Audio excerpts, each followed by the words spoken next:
ফিরে এলাম বিরতির পর। খেলাধুলোকে এগিয়ে নিয়ে যাওয়া এবং নেশামুক্ত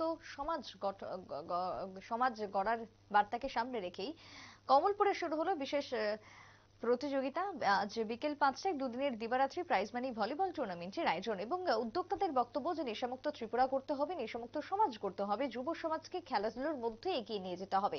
সেই বার্তাকে সামনে রেখেই কমলপুরের এই বিশেষ আয়োজন, যেখানে রাজ্য এবং বহিরাজ্য এবং তার সঙ্গে আধা সামরিক বাহিনী, ত্রিপুরা পুলিশের দলগুলো নিয়ে টাউন হলের মাঠে বুধবার বিকেল থেকে শুরু হলো কমলপুর নগর পঞ্চায়েতের উদ্যোগে দুদিনের দিবারাত্রি প্রাইজ মানি ভলিবল টুর্নামেন্টকে ঘিরে সকলের মধ্যে ব্যাপক উৎসাহ পরিলক্ষিত।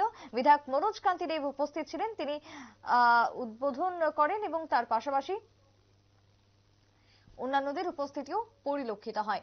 কমলপুরের এই আয়োজনকে ঘিরে কি বক্তব্য উঠে আসছে বিধায়কের পক্ষ থেকে, শুনুন।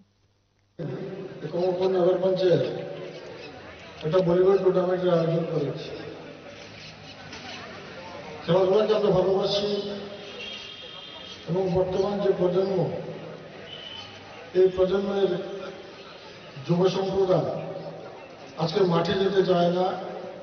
তারা বেশিরভাগ সময় internet, mobile phone, Facebook, WhatsApp, Twitter ইত্যাদি নিয়ে ব্যস্ত থাকে।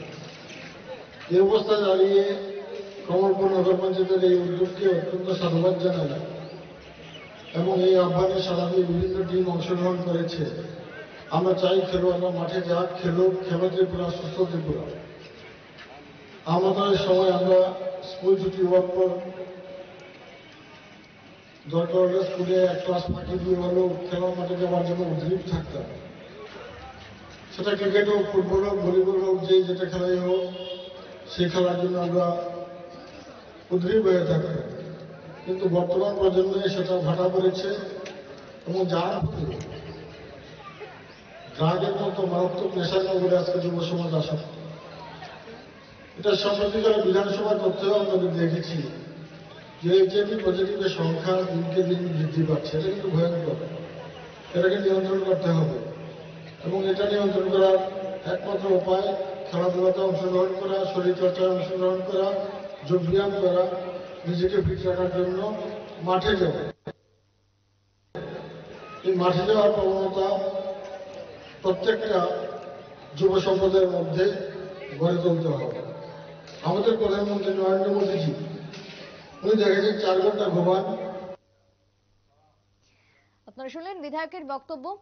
টাউন হল মাঠে প্রতিযোগিতার উদ্বোধন করলেন বিধায়ক এবং তার পাশাপাশি খেলায় মোট 11টি দল অংশগ্রহণ করে। চ্যাম্পিয়ন ট্রফি, চ্যাম্পিয়ন পুরস্কার হিসেবে 30,000 টাকা রয়েছে, প্রদান করা হবে এবং রানার্স দলকে প্রদান করা হবে ট্রফি সহ নগদ অর্থ।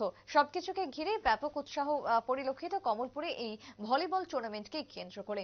ছোট্ট একটা বিরতির পর ফিরে আসছি, সঙ্গে থাকুন।